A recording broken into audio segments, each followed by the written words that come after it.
Alright, what's going on, guys? In this commentary, I kind of just want to talk about relationships and, more to the point, how hard it is to get a woman to see you for the real you. So, there's something I've been thinking about for the last couple of days, and it's that you know how like jobs work. You apply for a job, you turn in a resume. Normally, if they want a resume, sometimes a job doesn't. Most jobs ask for a resume, and if they don't, they have the option. Oh, you have a resume? Yeah, I'll take it. Because my job, I think there was an option for a resume. Like you didn't have to turn in one, but a resume helps because it shows what you've done and different achievements you have in your life, and what level of like education you've gotten to, and just a whole bunch of stuff that isn't apparent, obviously. Like some things are pretty obvious, but the resume is really like, this is what made me shine and what made me look good for this job, right? So on to relationships. Sometimes I feel like I wish there was like a relationship resume. Now this sounds kind of weird, and it's not like this probably isn't a thing, because it probably is. It just doesn't matter, because relationship resume, what is that? So you let's say you are pretty experienced with women, right? Like you're probably somebody like me. You've had a decent amount of dates and a decent amount of relationships, and there are things that you've achieved in different relationships. Probably something achieved in each relationship. And if it's not something good, it's something you learned, which is, I guess, learning is good, but in hindsight, what you learned came through a bad way. So probably not really important. But for the most part, you've probably dated a lot of people and you've learned a lot of things. Now, if there was a such thing as a relationship resume, you could put all these accolades down, like, oh, she said I was so and so because I did this or that, and you could post this on like a website, and this kind of just lays out, hey, this is what this person has done, and this is why this person would be good to date. Because it seems, at least for me, it's just hard to find a date. And that's probably not surprising considering I talk to myself on the internet. But for the most part, I really do try in my relationships. I'm not a bad guy. And when I love, nothing gets in the way. Not my video games, not any other women. Normally, in 99% of cases, not even friends get in the way, because they're supposed to be with me for the rest of my life, so they're going to come first. End of story. I can't seem to really like land dates like that, and a relationship resume, as oh, look how uptight he sounds. As weird as it sounds, it's kind of something that like would be helpful for somebody like me, where I could like see an attractive and seemingly interesting woman, and I could hand her this resume, and it's like, oh yeah, so he's really good at cunnilingus or something like that. But no, like, oh, this person really tries hard in relationships, and I could put down references, oh, you can call my ex. Or I know there's like guys who are like, oh, I was totally good at, like, my ex loved this, you could totally ask her. It's not like you want a girl you're currently dating to call an ex. So saying that to a woman is the worst thing you could do. Like, don't do that. But you get the idea. A relationship resume is kind of something I've been thinking about. Like, that'd be kind of cool to do if that was a thing. It's not a thing because that's weird.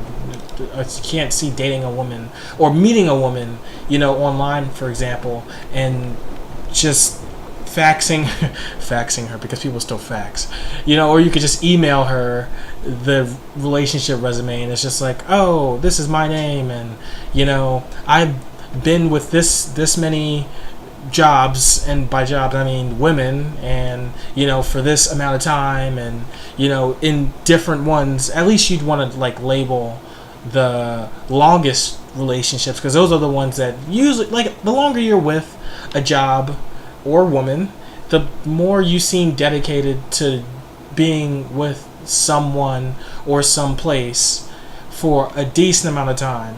And it just really shows dedication. So you'd probably want to lay out the long relationships in the resume. The short ones that last like 2 months, like the one I just got out of, you probably don't want to put that down. Even if something incredible came out of it, like, I don't know, a job at a warehouse.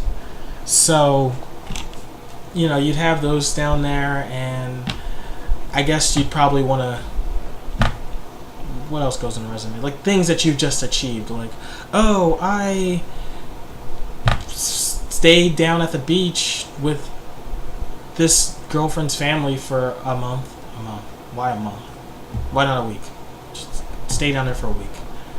And, I don't think that most women want to read about your past. But at the same time, when a woman meets you, at least on these websites and stuff, all they really have to go off of is whatever you put down there. And usually what they ask you to put down there is, oh, what are some of your hobbies? What do you like? What do you dislike? And that's supposed to be your resume, so to speak. But that's like face value facts. It's not things that are usually exciting. And I know they have sections for you to like write down exciting things that you've done, but sometimes it's just hard to detail that stuff out, and sometimes it doesn't sound as interesting as it should. So like if you have something to back it up, like a reference, which like as I've said, you don't want to go referencing exes, because that's not really, oh, you reference your ex because that worked out for you so well. But I mean, at the same time, when you talk about a resume for a job, clearly the job didn't work out for you since you're not working there anymore. Maybe it closed down, There's a lot of reasons for both, the regular resume and the relationship resume. But, I don't know, it's just a cool idea that I was thinking about. Now, it's not something that I'm going to do. I need to lay it out right now, because that's really fucking weird.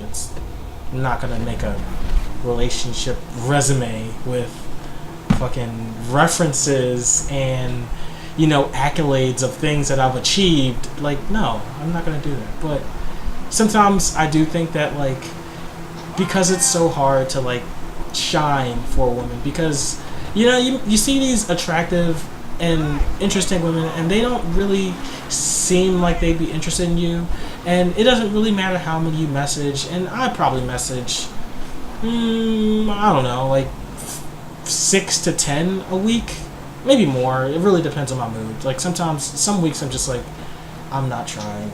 I'm just, my self-esteem is low.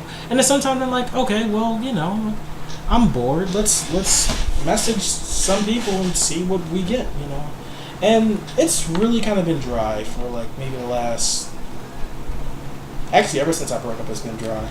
And I've only broken up like with my ex, what, I don't know, a couple weeks ago? I don't remember. But so I really shouldn't be trying, because I'm kind of just getting over it. But at the same time, like I said, it was a 2-month relationship, and it ended on the best of terms that I could have ever ended it on, which is great, because normally relationships that I'm in, they end terribly, and I do something regrettable, and then me and her don't talk for months at a time, and then eventually, I apologize or she apologizes, and then we forgive each other or something like that. Or it never happens, and they still hate me forever. Or vice versa, I hate them forever. So things ended out good. So it almost was like, here, you can move on and start looking for somebody now, so you're not bored all the time. And, it does make me feel better to like look at profiles and stuff, but,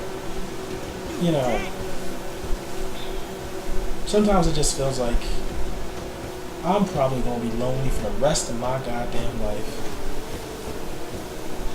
Maybe that's okay for me, because, I mean, in most of my relationships, I don't really ask for much of anything. And the only thing I ask for is the only thing that I can't have without permission.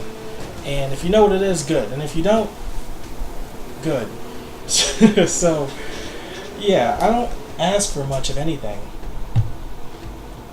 But women usually want a lot, and I give a lot. And I think that's all you should really do, is make sure you're giving 100%. Or at least as near 100% as you can. And that's what I do. And that's kind of the point of this rant, is to wish there was a way to show a woman, hey, I do this and that, and I'd be great for you. Now, this sounds patronizing, which is why you can't say it straight to someone's face, because that's kind of weird. Don't just say, I'd be great for you, because that's kind of conceited. Like, what makes you so special? What? But you infer it by saying other things. You don't say it straight out. That's just not right. So anyways, this video commentary has gone on long enough, and if you guys listen this far, thanks. I want to thank you guys for watching, and I will hopefully talk to you guys later. Bye.